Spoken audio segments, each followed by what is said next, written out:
Hello. Hi. How are you doing? I'm sorry I'm a bit late. Sometimes the other sessions can go a little bit long. Oh, that's fine. I just didn't. That's fine. No problem at all. Did you get enough time Yep, in between? yep. Okay. Everything's good. All right. How are you doing? I'm okay. It's good to talk to you again. Yeah, it's been a while, It's I think. yeah, probably. I don't know. I think it was beginning of the summer. Oh, goodness. It is a couple months. Yeah, lots going on. I can imagine, but tell me what you're noticing. What I'm noticing, well, lately I'm noticing a lot of like really ups and then like some really low downs. Mm, yep. Contrast. High So contrast period of time.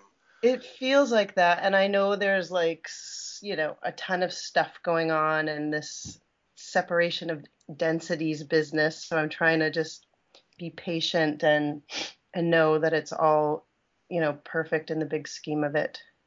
Yeah, well, I can tell you a little bit about it.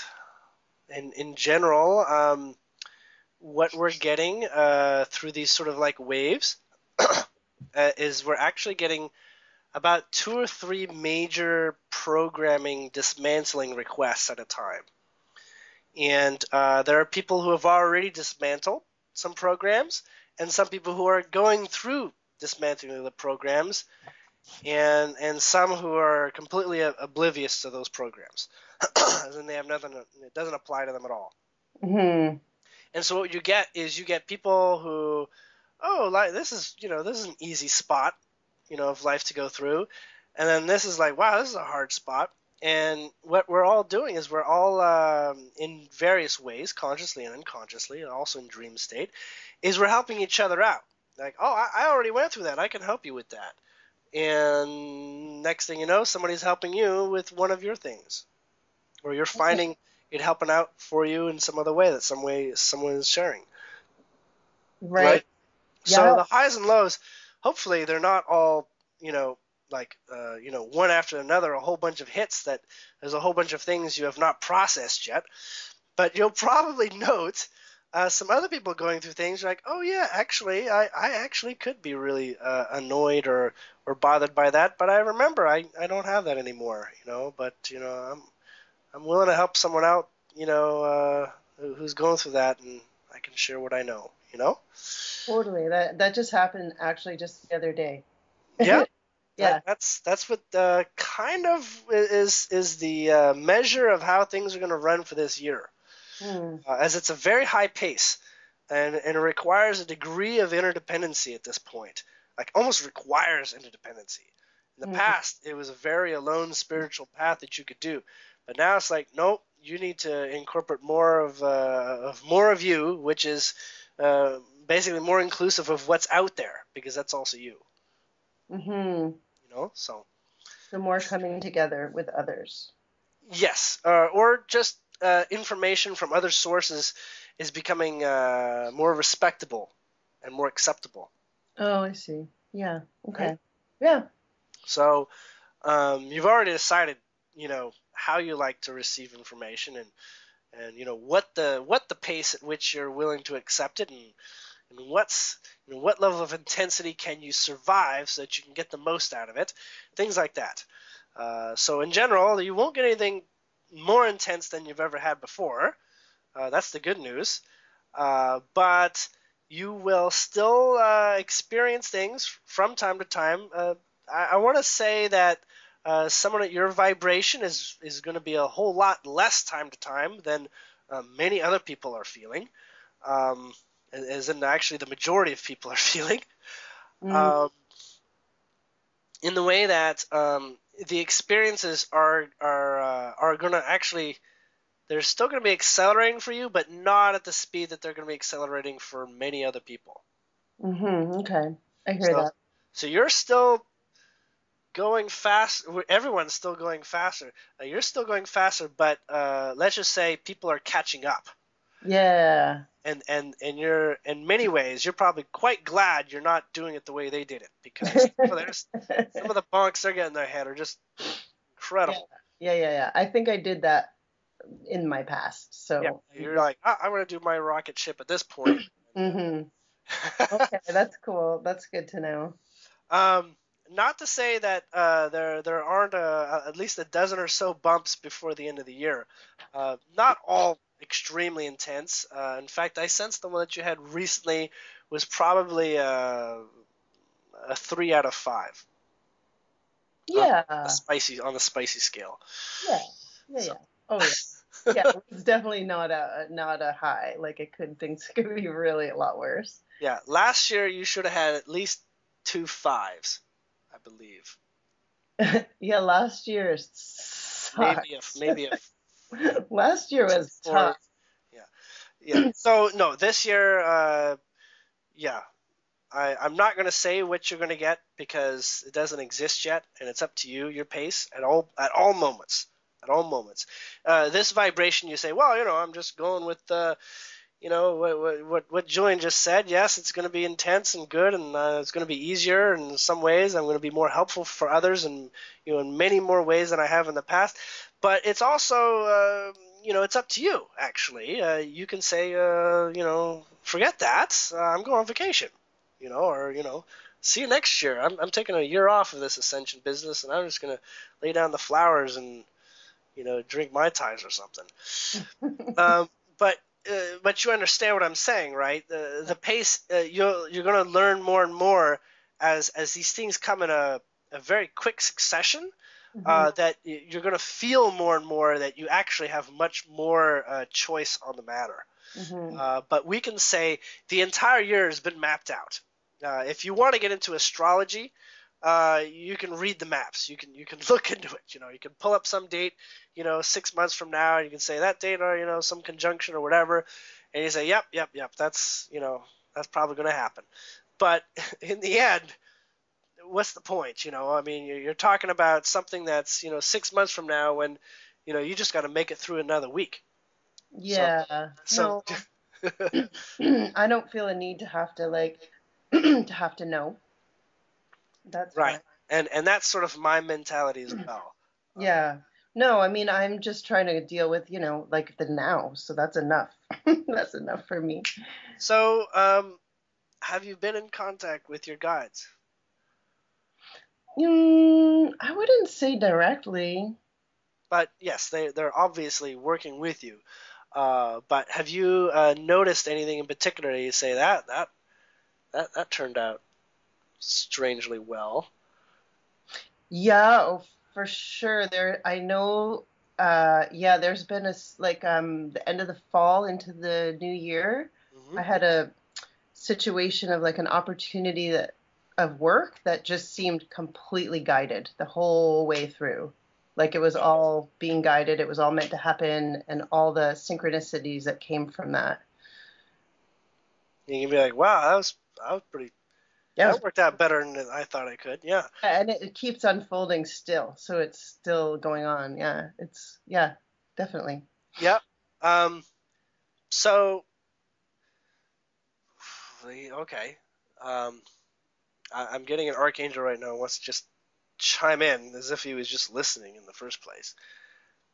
Um, he's saying it's in the spiritual realms, such as guides and broader dimensional and multidimensional beings and guardians and whatnot. Right now, it's literally all hands on deck, and can we get some more support? Because this is like round the clock work on their end. Like they are helping the captain navigate this ship through the storm at this point. But it's not like a storm like all hell's breaking loose and that we're in danger. It's kind of like the last stretch of a marathon. It's kind of like, oh yeah, get this guy water, keep this guy hydrated, things like that. Yeah, I like that. That's good. And keep this guy cheered up, cheer him up, things like, Yeah, yeah, get yeah. make I sure could this see guy's how. bandaged, he's in good health. So what's the archangel? want to say? Like, Gabriel's basically saying, this is Gabriel. He's saying it's all hands on deck. The angelic realm has never been so overly staffed and yet so overworked that it would seem like some of the angels should be complaining at this point, but they're going forward with just so much joy and so much exuberance that they really do understand the potential and how dynamite an experience this is becoming for everybody. And so he's really proud of all those angels that he has trained and all those angels that are basically taking their training to task and really owning the experience of being involved in Team Earth, you might say. and so what does this specifically have to do with me? This saying, and Gabriel wants to remind basically you, but for some reason I think he wanted to get this in because it was a public conversation. Yeah. But he's gonna. Yeah, just give me a moment. Okay, he's saying that there's going to be some moments where doubt is just going to abound. That doubt is just going to be it's just going to mess with your head, essentially, and it's going to feel like, time to give up, time to let go, time to, cut my losses, that sort of feel. And he's really, I want to say really, he's intensely projecting this visual of like a person who's sort of like cowering and it's dark around them. But within that darkness, there's like a dozen angels just all around, like holding this person and like hands on his head and his back and his arms and saying, you are so much more loved than you realize. Not unlike how soldiers that have gone to war for their country are given a great deal of respect. But this is more than just respect. This is a knowing of who we are, a knowing of who you are deeply. The angels, they see through all of the bullcrap. They see through all the illusions, and they know what you really are doing, and they really know that you sometimes really don't know what you're doing. And if there was ever a vibration for cosmic cheerleaders, it would be the angelic realm. I want to say the Pleiadians are great cheerleaders, but they get confused sometimes. The angels don't. They're very let's put it this way. They love their job so much, and they are in such high spirits as consciousness that they can do nothing but want that for everyone. And Gabriel says, call them viruses, because they will virally infect you with hope if you allow them in, if you don't fend them off, and if you're aware of them. Just being aware of them lets you feel them. And in some cases, don't be creeped out if you actually feel their hands on your body. That comforting hand on the shoulder sort of feel. Because that's how intense, especially when you feel it, that's letting you know just how much heart they're putting into helping you become aware that they're there. Right. Okay. Now, we don't naturally see them because we hold a variety of vibrations that's not compatible with their general nature. So when we want to see an angel, Gabriel says the first place you look is in the mirror. Okay? Because you couldn't be here without the energy and the perseverance. Your soul and higher being couldn't be here if you weren't already an angelic vibration. And that's why God chose each one of us and put us here. In your case, there have been many occasions that you had doubt, and there were opportunities for you to dismiss things that you've heard because your mind actually could not cope with the fact that you were as perfect as you were.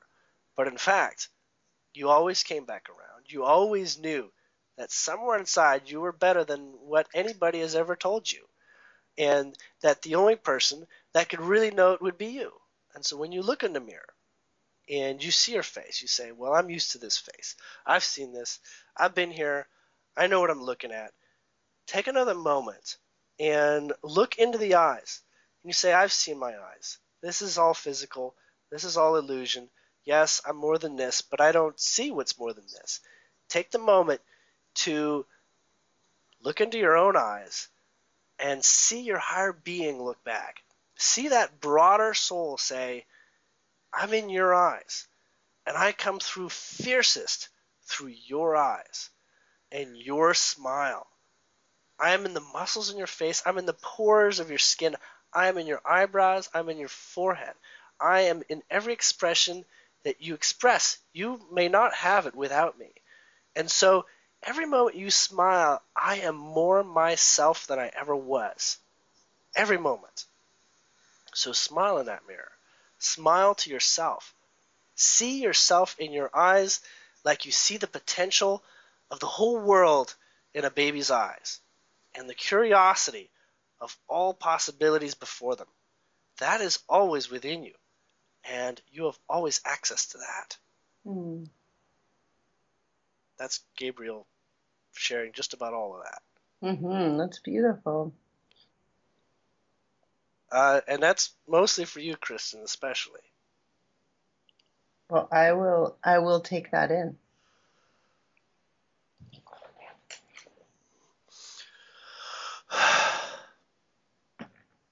Oh my God. That's a weird feeling. What is it? Well, I don't know. I felt like, what's that feeling where like you're done with your Christmas tree and you just take off all the lights? You're like, oh man, I feel like I was just a Christmas tree a moment ago. Right on. I can relate to that. Yeah. Okay. Anyways, yeah, it's like an echo. It's like an echo feeling. Anyways, um, back to you. Did you have any questions that you wanted to bring forward this time? You know what? I do. I was wondering if I could ask you about, see if you can help me with some experiences that I've had that I have never really fully understood.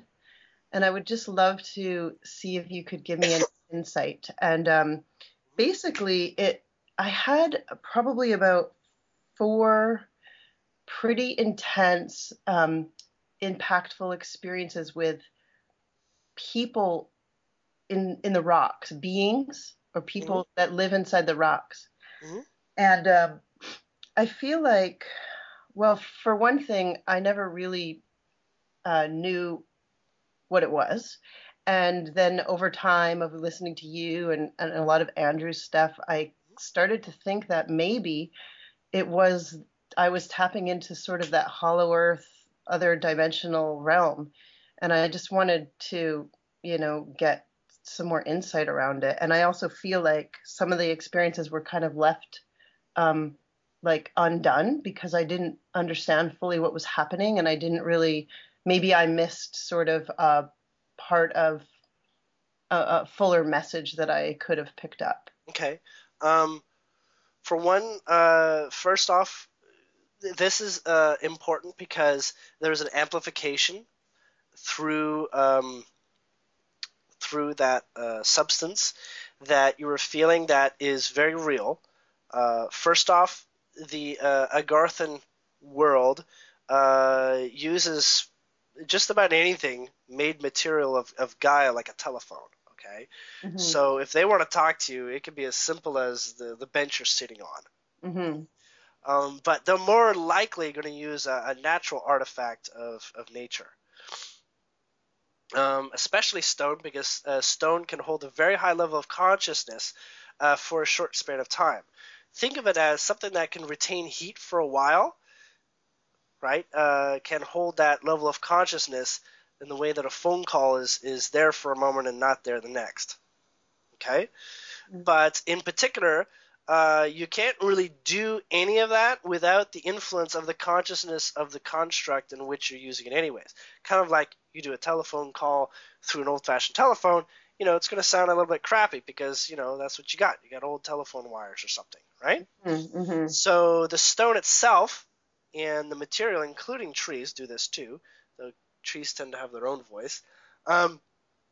What you end up with is a sort of a mixture message.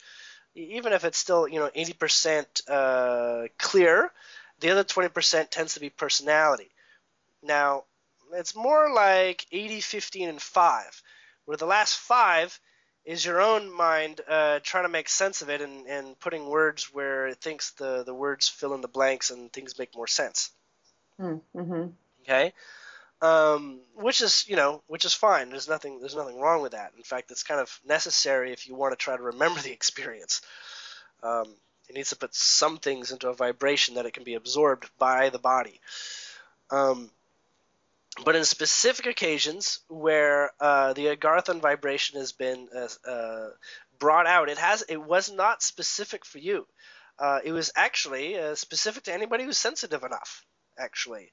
Because that was the calling card. That was the criteria for picking up the phone call. That makes sense. If you can hear it, then you are ready for the message. Does that make sense? Yeah, so like I essentially was just at a high enough vibratory level at that moment of time that I could see what was already there. Yes. Okay. Yes, you can do that, and the good news is you should be able to go back and repeat the experience if you want to hear it again, like a voicemail. Okay. Like, but could I do that, like not having to go to that physical location? And yes, you could do that. You'll want to use portal technology to do that. Portal technology is like, have a picture, remember what it smelled like, basically recreate the image of the environment, there. And if you have physical tools in which to do that, then, that helps too, right? Mm-hmm. So, taking pictures, video, recordings of the sounds, making a plaster mold, whatever it takes. So basically, like your sense of it is that is exactly what I was picking up on was because I could see like hundreds and hundreds of different beings at one time, like many, like maybe even thousands. And sometimes in order to get a strong message, they actually have to telepathically project as a group. In fact, that's how the Pleiadians started off with me on a couple occasions where they really wanted me to get crystal clear the words they were trying to say. Yeah, it was a huge, large group, like the first one. Mm-hmm. Yeah. Now, they're also gonna, funny enough, they're likely to pick telephones that are more public, with a greater chance of someone running by it than in the middle of nowhere. Well, this was in a very remote, like, location in a power spot in Mexico, and Okay. yeah, and then another one was almost like I was doing like a vision quest up this mountain, Uh-huh. and when I was and I was also using a lot of plant medicine. Mm-hmm. And when I was coming down the mountain, I got lost. I was with 2 other people. We got lost on this mountain, and in our trying to get down or figure out where the hell we were going, we came across this amazing structure that, yeah, I was just almost so emotional even just thinking about it, because when we came around it was this like gigantic boulder. I immediately could see this person, a male energy, like completely in the rock, and acknowledge that he could sense me, but the 2 people that I were with couldn't see what I was seeing. And I almost felt I could have just been my imagination, but I felt like I had warped time somehow, and I've never had that experience before, and it might not be at all what happened, but I had the sense that this was a rock that no one had seen for, not another human, like for many, many, many long periods of time. Okay, And I knew so I would that never that ever be able to find it again.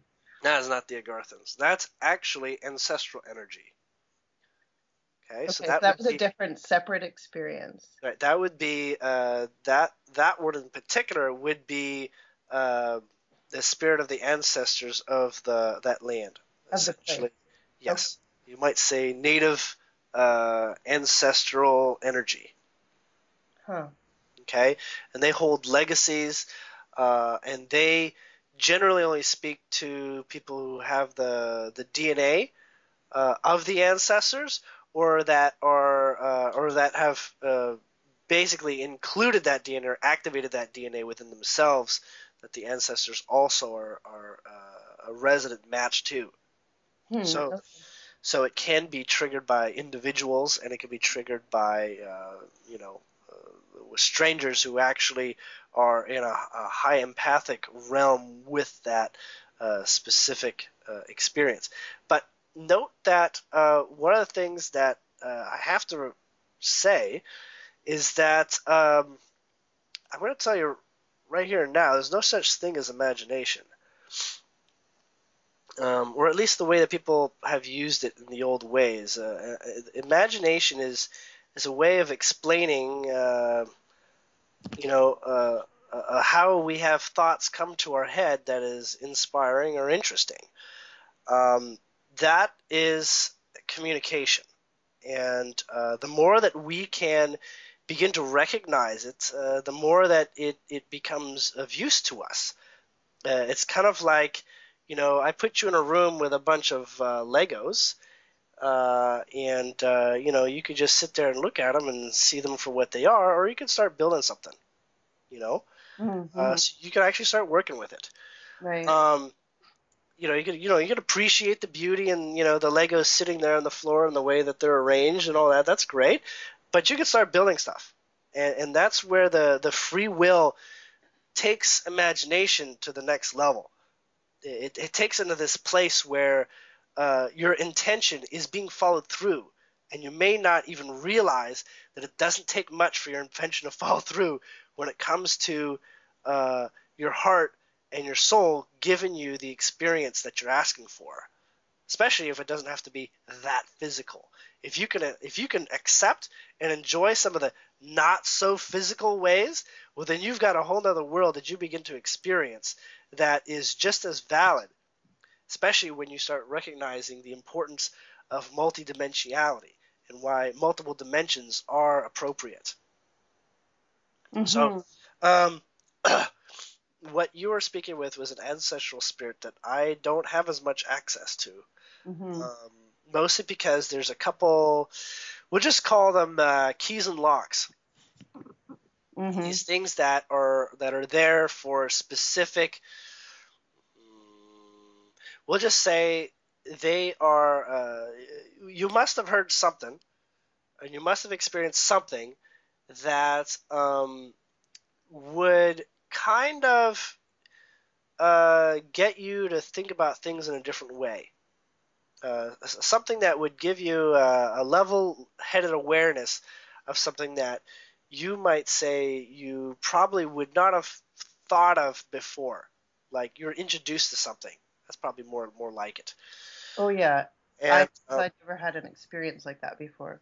right, and so those introductions, uh, in terms of attracting them for the average person, or even for the awakened person, um, you really can't do that until you put yourself out there. You're not going to attract it unless you are literally saying it's time, or you ask for it for so many years and it doesn't happen because, it doesn't happen until this moment because you finally drop whatever resistance you were having that you were not aware of, that did not allow you to have that experience, right? Yeah. Kind of like not believing in hallucinations or something. Well, that ought to bust a couple hallucinations from or from validating them.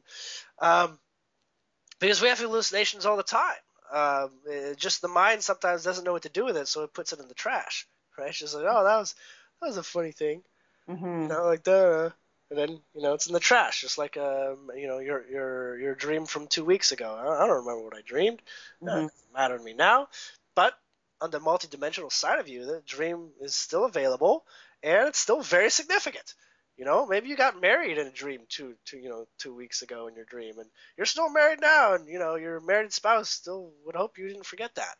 So um, the point is, in the end, um, there are a lot of experiences that are, we'll just say, to validate them can be a twist of the mind, and it's up to each individual to decide how much validation is required before you can make use of the experience, and that is really just a process of your mind, getting used to having broader dimensions involved in your life.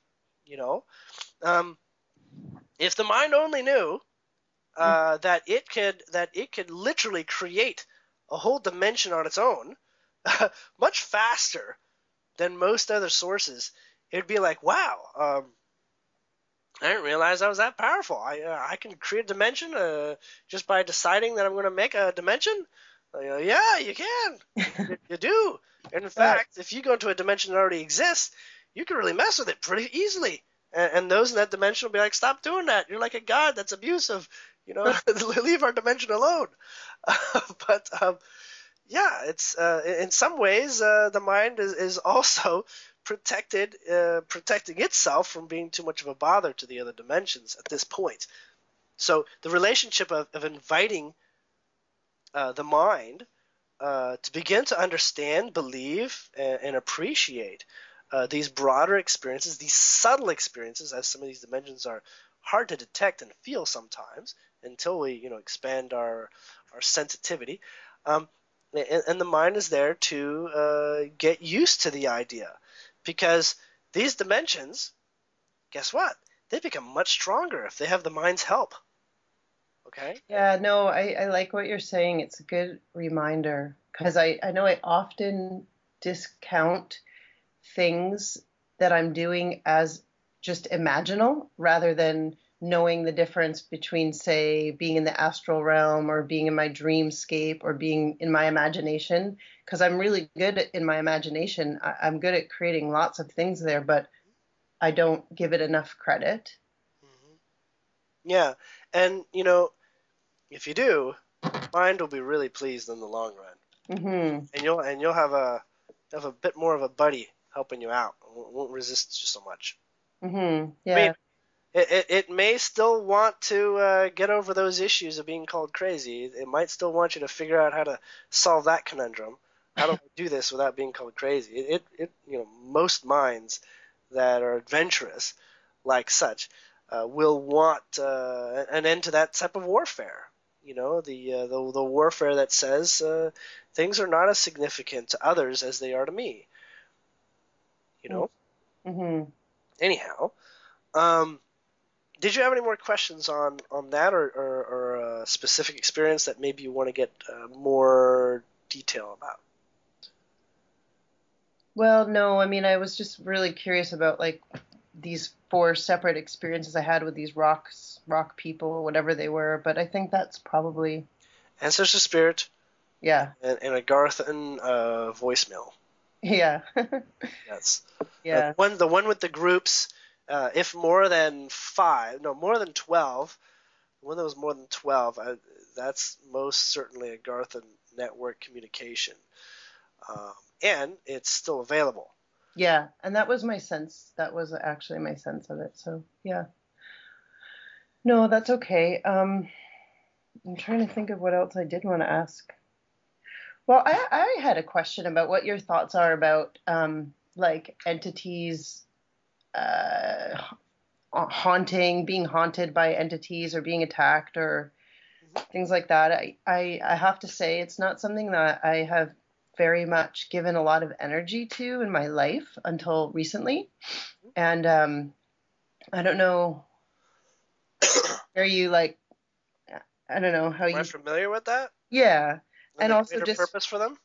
well, and also just like in terms of me personally, like I have a pretty good sense that I've had probably quite a lot of that in my life. Hmm. And it's like some things that I've recently come across that almost have kind of affirmed it for me, something that I didn't want to acknowledge. And I guess my question is, how much do I have to even really think about it right now? Is it It's all relative to each one, and I'm going to say that because okay, I'm getting into a couple things that are probably more Andrew's department, mm-hmm, Bartz's, but um, there is what you call an old world defense grid. mm-hmm, And what that does is when you start poking around in certain areas and it affects your DNA and your DNA starts to reflect a certain aura, energy, there are programs on Earth within the astral or etheric that detect you mm-hmm. and set about, sort of messing with you and trying to get you to change your mind and get you to turn around. Yeah. And they'll do this by developing doubt, and they'll do this by through the traditional modalities of hypnotic suggestion to your mind, because the mind is just it's just a program running for the most part. It's much easier to mess with than a whole soul, right? It's like Mm-hmm. it's like mess with the controls and interface rather than the source of the person trying to do stuff on the internet. You know, Yeah. so there are a lot of defense measures like that, and the reason why they're allowed, first off, and why they're given still some degrees of persistence. They have much less persistence now than they have in the past. There's been so many people that have just pretty much ritualed them out of existence, um, and cleared these blockages for everybody. But they're there because they were, and those that have instilled it, call them Illuminati or whoever, um, reptilians or whatever, they had the permission to do that because they were kind of commissioned to be bad guys. And Mm-hmm. so they were commissioned to use the tools at their disposal to really test you. And in fact, they call it testing, because when it's all said and done and they lose, they're like, yeah, we can laugh it off because, you got us. But in fact, we knew, we're rooting for you, they'll say, even if they don't really feel it. The point is that the test is there so that your conviction develops and that you push through a strata of your personal confidence in yourself and your capacity to grow and to experience and to trust in yourself. Yeah. Yeah. Right? Yeah. I So they serve in those sorts of respects most often, but each program is going to have or each entity that's commissioned or empowered to do something is going to have its own sort of twist on things, and its own sort of way of sucking you into a paradox so that you can't escape it until you solve it. Some mm, people call these karmas, but karmas are both that and other things, right. right? Yeah. Well, I guess so. So I still guess I have that question of how much do I need to Um, in the feel moment. like, do I In need the to moment is where it matters. in the Makes moment? sense? In the moment. If you don't have it right now, you got nothing to worry about. Mm, That makes sense? Now, it yes. could be something that's like lingering, and it's still ready to come after you at some point, right? Like maybe you just said, leave me alone and come back some other time, and it's like, okay, I'm going to come back some other time. And, that's still to happen. Mm-hmm. Well, it only shows up when you're ready, actually. Okay. Yeah, And I see. it doesn't show up when you're absolutely not capable of handling it. Every experience that arises for you is not to sabotage you. It's all sort of like, hey, pass this test, man. You get the Ferrari. You know, just Right. And that's a oh, better go way of, for it. yeah, looking at it instead of being afraid of, something going on. Yeah, because Can you could always say, come back tomorrow. You could do that. You actually have permission, and your mind is be like, oh damn, Julian just said I could say come back tomorrow. But you know what? You know how it goes. Come back tomorrow. I'm not gonna give you this exact. I'm not gonna give it to you the exact same way tomorrow. I'm gonna come back tomorrow with my buddy, and he's he's gonna spit on the back of your head, and while I slap you in the nose. Right. And that way, you know, just so you know, it's kind of like not paying your taxes. The numbers just go up over time because you know what? You're more ready tomorrow than you are today. Why? Because you're still growing. So Mm. I'm not going to be the same tomorrow. It's not going to be just as easy tomorrow as it is today because you're growing. So no matter what, it's always going to be at the level that still creates the greatest amount of forward momentum. Okay, that makes sense. That because I feel like Today, I had this tomorrow. experience. I just had an experience in my dreams like a week ago where I feel like I was being attacked, and I've never had that in one of my dreams, but I feel like I did have an opportunity to try to to do something about it. It felt successful. Okay, just so you know, it's also a lot like you failed first grade, and you got to do first grade again, Hmm. right? You're like, oh man, I could be doing so many better things, I could be in second grade learning new things. Now I got to do the same stuff again, right? Um, it's usually that sort of experience that makes people want to go forward. Like I don't want to do this again. Hmm. I just get over with. And Hmm. that attitude actually is sometimes the lesson. Just let go, man, because Right. your mind can't figure it out. Your heart's already got the answer. It's in your back pocket. Just feel for your back pocket and say, "Come on, just give it a chance. Don't get worried if people are thinking you're scratching your butt. It's in your back pocket. Just do it." You know. So it's sometimes so simple.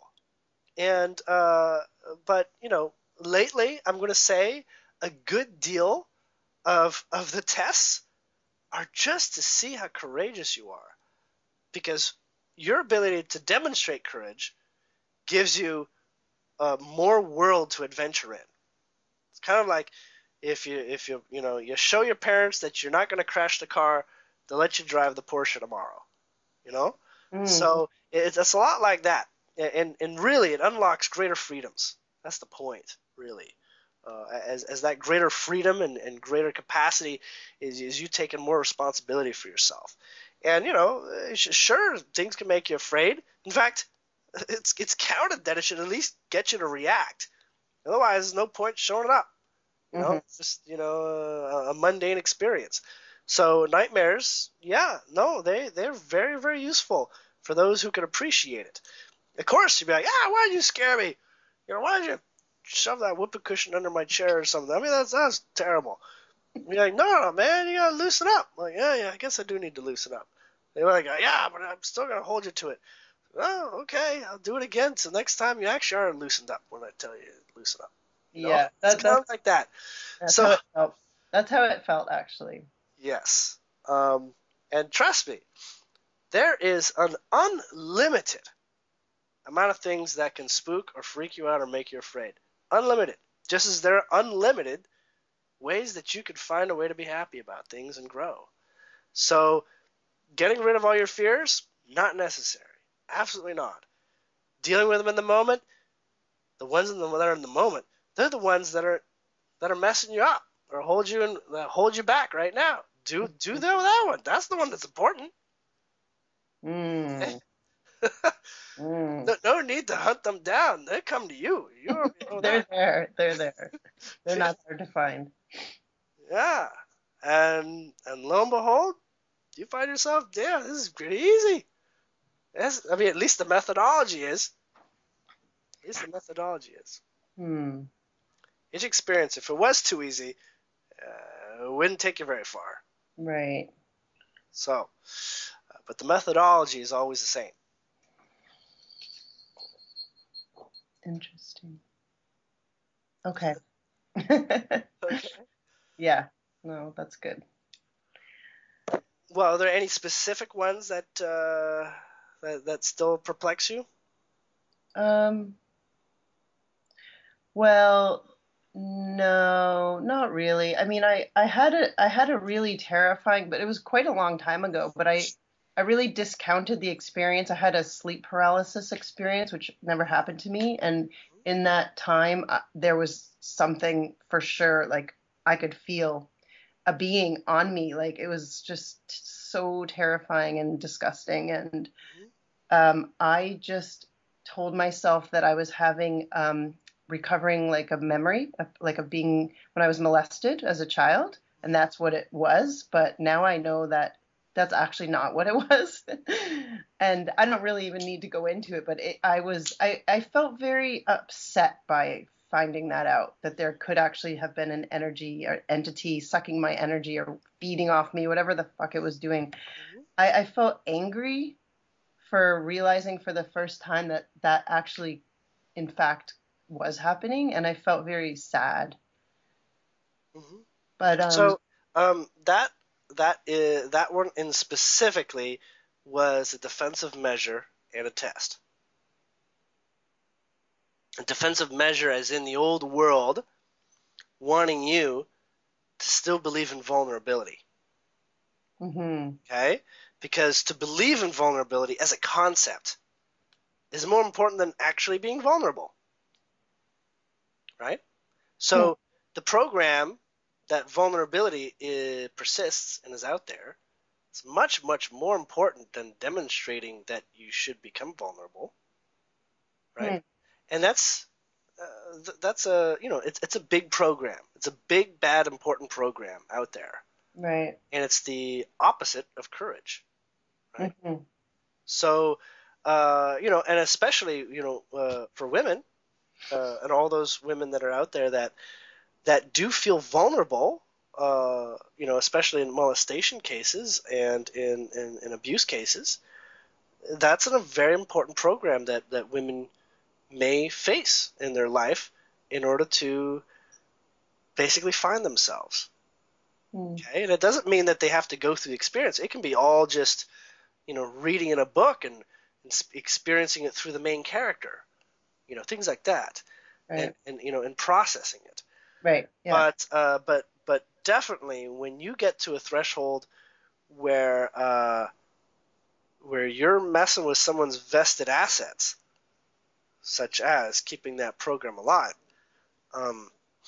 they're they'll say, "Are you really ready to say that you're not vulnerable to anything?" And I'm not. I don't even say I'm not. I'm invulnerable to everything. I just say I'm going to add my pinch of courage to no matter what it is, even if it's only a pinch. Right? I'm still going to do my best with whatever it is. Well, I think I got that opportunity last week in my dream, and I felt really courageous to face down this fucking demon, and actually was really happy about it, the way I handled it. It was great. Yeah. There's well, it's a good feeling, and what I was going to say, it's a little bit hard to get out because I'm being guided to say it in a very specific way, is you can retake a test whenever you actually want to.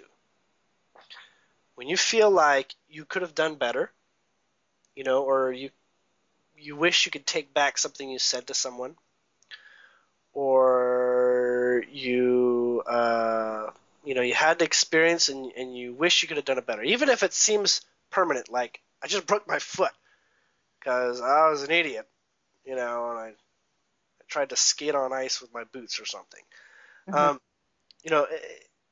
There's always an opportunity to take the test again, and that the opportunity to take the test again, as in give me a retry, give me an extra Mario Brothers, extra life. Give me another shot. It only shows up when you're aware that you have another shot, right? And sometimes people only sort of figure this out when it comes down to life or death, and they feel like they dodged a bullet. It's like, oh, I'm still alive. I could give life another shot, right? But you can give little things too. You can give subtle. You can just give just about anything another shot. You can literally decide for the karmic circle to come back around Say, I got you this time. Mm-hmm. I got it. I'm ready. That doesn't mean that your foot's going to get fixed, but your pride over your foot can be repaired, which is more important because that affects your energetic field. So you're talking about actually trying to call in an experience, or are you talking about going back and correcting something? Repeat. Like I said, you could say, I don't want to deal with this now. I want to deal with it tomorrow. Right. 6 hours later, it's not tomorrow yet. So, wait. Bring it on. Let's do it. You can do that if you're honest about and you're not wanting to half-ass the experience. Mm-hmm. Right? You're like, oh, but do it. Tap me this time. Don't smack me. Just tap me. Like, no. Well, we're coming when it's the real deal. Right? Remember, especially, and this can help too, is that nothing is real and everything is real. Mm-hmm. Nothing's real because it's all relative, right? And it's how your five senses interpret it. As in, the only thing that's real is the way that your mind is going to figure it out. Okay? It's all not real because it can be anything. Okay? Mm-hmm. And you say, well, is my neighbor real or not? Well, you decide. How much does your neighbor matter to you? Like, Right. I don't even know a person's name. So this person is not so real as maybe your mom. Okay?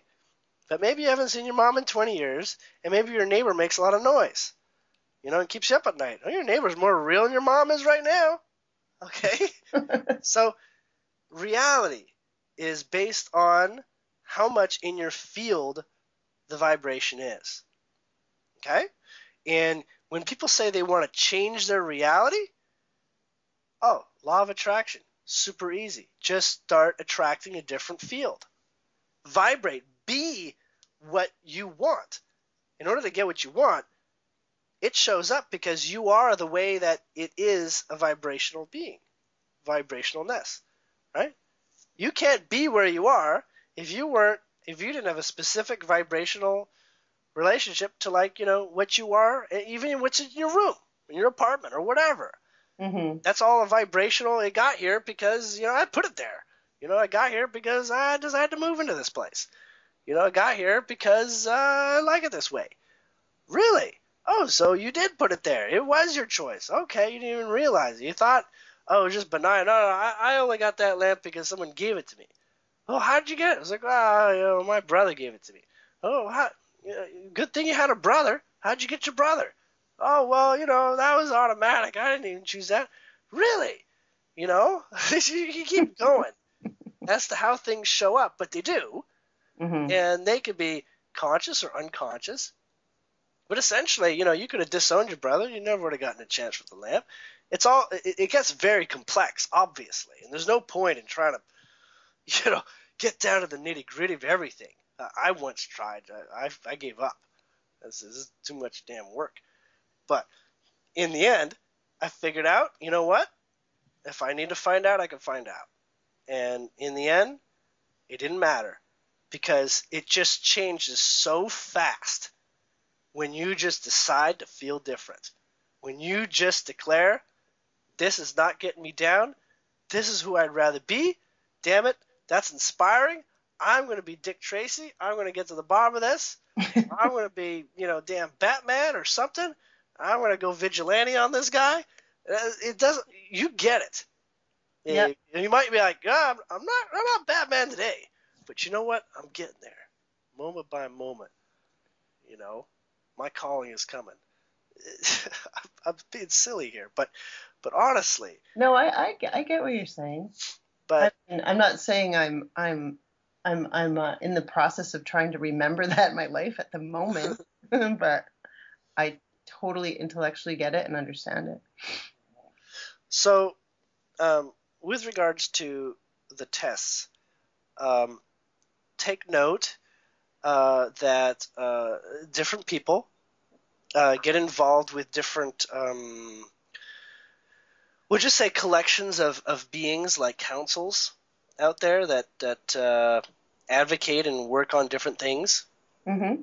And sometimes to get onto these councils, you might talk about it in your dream state. He's like, hey, can I get on this council? I was like, yeah, I don't know if you're ready. I was like, well, what do I got to do to be ready? He's like, well, we'll let you know. And then we'll be watching.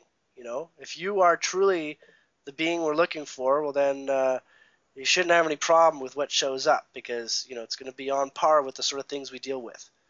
And so, yeah, okay, you wake up and, a wrecking ball comes through your wall and you're like, oh, I got to deal with this. Or I can, run scared.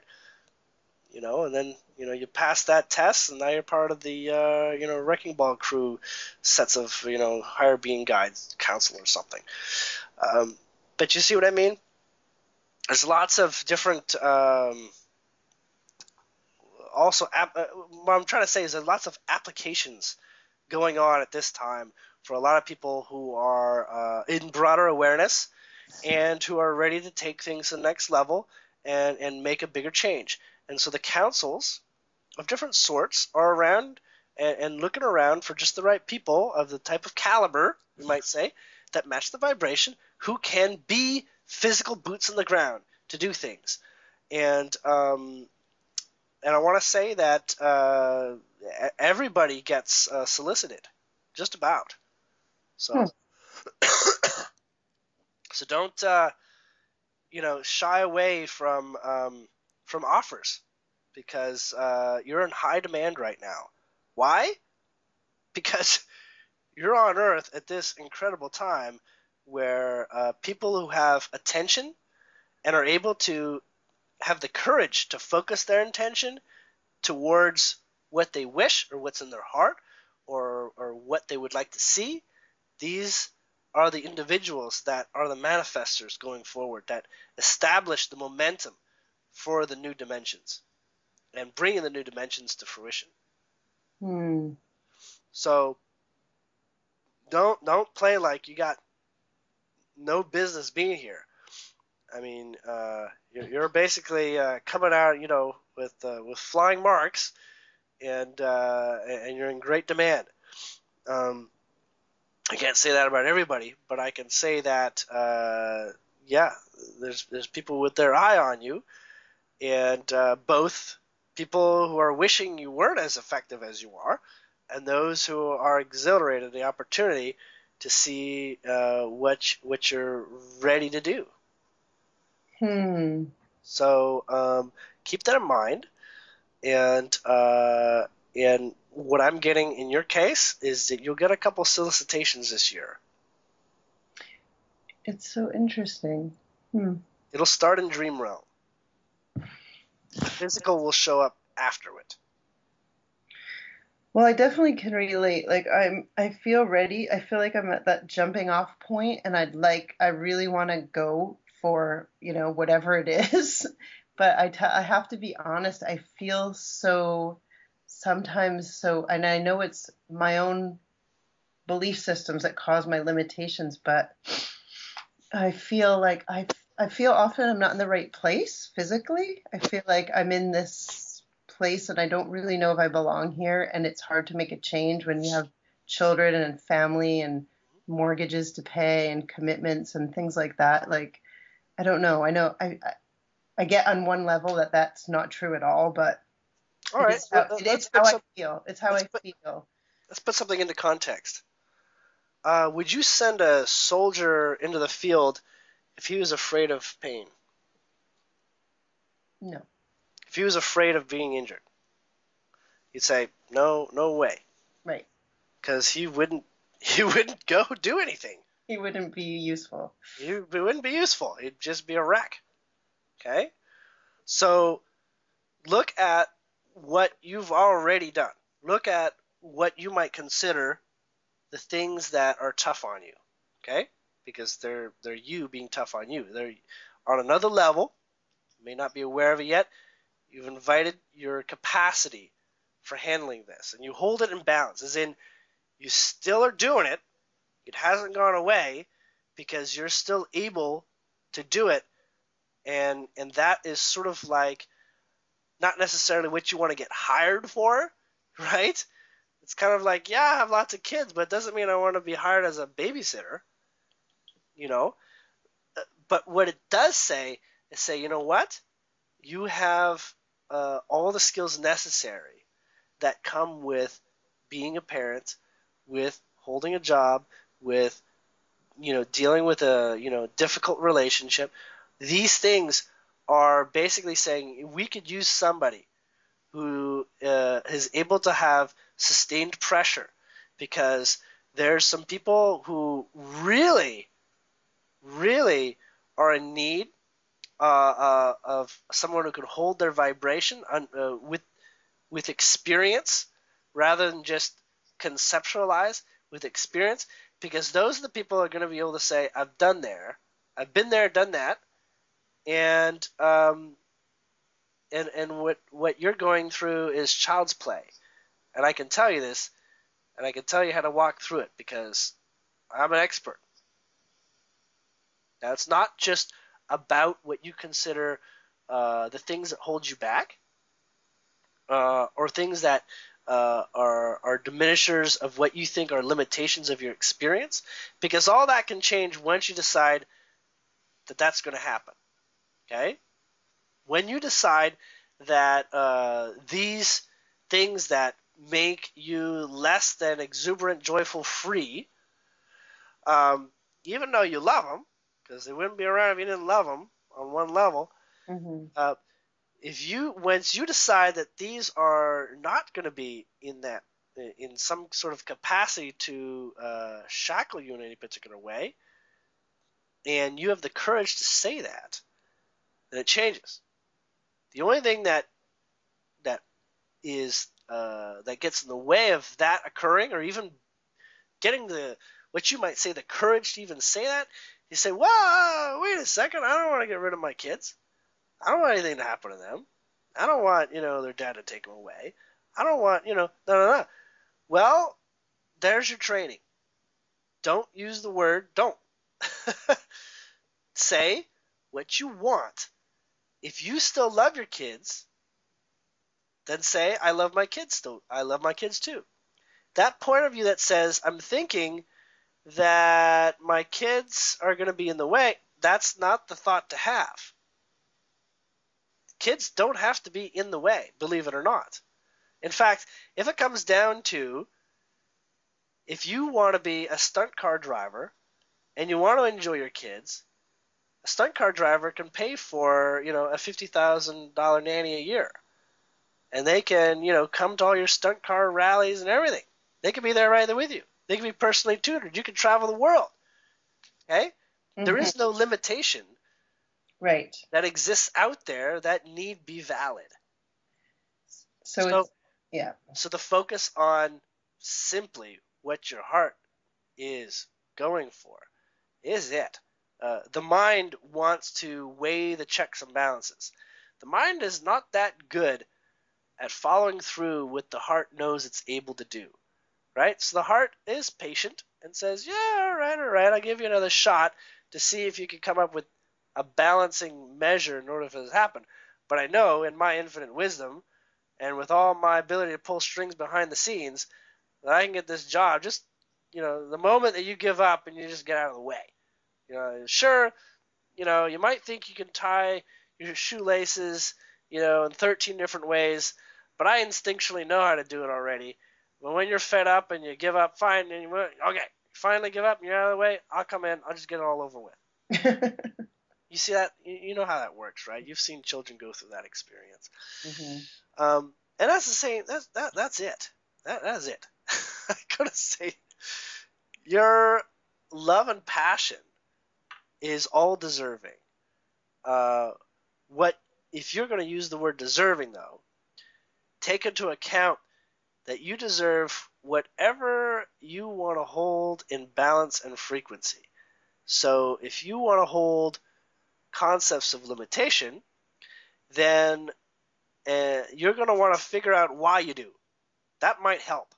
Because some people, they don't know why. They don't say, I don't know why I torture myself. People do that all the time. I don't know why I'm teaching to torture myself. Well, maybe you tortured yourself even when you say things that are the opposite of torturing yourself, because there's something about you torturing yourself. There's a deeper truth there. There's a deeper underlying something that Mm-hmm. makes you do that. You say, well, I'm not worthy. Oh, well, no, that's not true. I do feel worthy just about all the time or something like that. Well, what is it about torturing yourself? Is it that your brothers teased you as a kid and they tortured you or something like that? It's like there's stories and answers to everything, really. Mm-hmm. You just sometimes, you know, uh, you either find it after doing an extreme letting go, like, breaking down and crying about it, and then, you're like, oh, I guess it doesn't get any worse. Now I'm kind of able to listen a little bit better because now it's not distracting me how to avoid the pain. I've already got the pain. Now I'm not avoiding it. I can allow the wisdom that's beyond it, right? So, at any point, let's just say you want to talk about specifics, we can go down to the specifics easily. Mm-hmm. Basically, a master of getting to specifics. Um, but in the interim, this is what I suggest. I suggest you write down all your limitations, uh, and don't be shy. Write down everything that bothers you, or it can be the way that your hubby sniffs too often or something. It can be everything: annoying, disturbing, bothering, whatever. Mm-hmm. Um, and try to be as calm about this, right? You're doing an objective practice, so you're not putting all that energy into it. You're not doing anything. You're writing it down. You're moving on to the next. You write it down, move on to the next. Write it down. Don't get yourself into a harrowing, mess on the floor, weeping. It's like, oh my God, look at all this giant list. The list could go up to 1,000, but just for the sake of the practice, do like 1 page of lined paper, right? Mm-hmm. Average loose leaf lined paper, and leave space to the right of each one of them. So, you want to just a couple words, a phrase or something. All these things, once you've got them all down, you call it your list of grievances. Okay? Okay. And obviously, this isn't for anyone else. But when you get to the point where you're done that and you have more ideas, forget about the more ideas. You're just going to go with what you got. Say, you got enough to deal with. There should be about 30 or so. Once you've got that, what you're going to do is you're going to write down to the right, to the side of each one, and take your time. So you might not get through it all. And by the way, making the list the first time doesn't have to be a one-sitting event, right? You could take 2 or 3 shots at it. Right. So after you've got them all down, you write to the right of them. Write down what you think is the source, and don't go deep. Don't even bother going deep. So if you say, the way my hubby picks his nose, say it's my hubby. My hubby's got a picking nose problem. Just say object of my issues, hubby. Mm-hmm. Object of dirty diapers on the floor, baby. Baby's problem. Okay, just go Okay. very basic. I mean, it's not hard. Gotcha. Okay, you do that. Then what you're gonna do is you're gonna write another point. Once you've got that, you say why, and you say, well, why is that? It says, well, because whatever, he's got a stuffy nose, or something like that, or he says his brother taught him. Who knows? And you could say, I don't know. So you either say I don't know, or you say why. If you know why, then you say why. Okay? You say, the reason why the dirty diapers on the floor is because whatever, can't afford tight enough diapers. What have you, okay? So you just say the why. Even if it's not deep or mystical or anything like that. Then what you do is the 4th section is, and why is also how. Why or how go together. Okay. And the 4th column, you're probably going to run out of room, so you can take another loose leaf sheet and you can, count for the same, line item. So you can keep going. And in this one, you say, do I need this? And the do I need this is, do you actually care to know why? Because at this point, you decide if you want to go deeper, if maybe your curiosity is piqued enough, or if you just want to release it. Okay? Now, most things on this list, you will have a natural inclination to say, I'm fed up, I just want it over with. But give yourself this line and this space to say, I am curious. Okay? Mm-hmm. This is like, I'm willing to find out more, or I'm willing to just cut it to the corner. Okay? Okay. Now, take all the ones that say, I want to know more, and all the ones that, I just want to chuck them, and separate that into different lists. So now you start a new piece of paper for each one. Okay? Yeah. So for the one that you have, the ones that you want to know more, say, I bless the invitation of the knowledge. Just like that. I bless the invitation of the knowledge. And then what you do is, so basically you have the grievance, and you say, I bless the invitation of the knowledge. And what you do is you make a copy of that, like photocopy or something like that, or write it again. And what you do is you burn that piece of paper. Mm-hmm. And you say, I bless the invitation of that knowledge. You just burn it like in a candle or a fireplace, and do it one by one, or maybe just one at a time, one per candle, one a day, whatever you want to do, whatever feel comfortable for you. You can do it all at once if that's your thing. And then for all the other ones that you don't have to do anything for, you say, I thank, forgive, and accept. And then I allow. So those things right afterwards, and then you put those ones into water. So basically, you basically put them onto like a pond or a body of water, right? Mm-hmm. Wet sink or whatever. Those ones you don't put into flame. Those ones you put into water. Okay? Yes. But not like your bathtub. They need to be a natural body of water that, whether man-made or not, is not something that is like a household item. Okay. Okay? Basically, it has to be able to float away in such a way that you can't go recover it. Oh, I see. Okay. Okay? Yeah, that makes sense.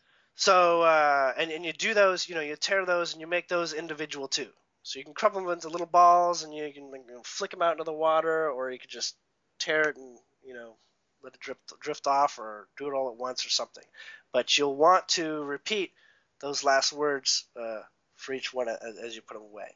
Don't do these activities back to back, the flame and the water. You'll want to have a sacred space for each one of them. And for each one of them, I would give it a minimum of 15 seconds in between if you choose to do more than one. Okay? Mm-hmm. Now, 2 weeks later, I'm giving all of these 2 weeks for you to take notice of a shift. And the only thing that you have to look forward to for the 2 weeks, and this is from each one to each one, so if you wait 2 weeks to start one, then you got 2 weeks after that, okay? The only thing that you do is you do nothing.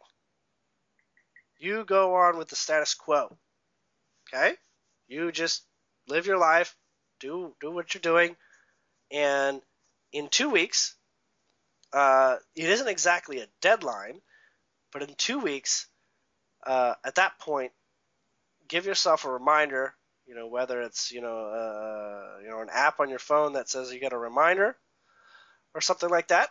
Mm-hmm. Say, okay, 2 weeks later, what have you noticed? What has changed? And it's not just what has changed, describe how it's changed, because it's damn near guaranteed to change Mm. way. And that alone is a very, very important deprogramming experience.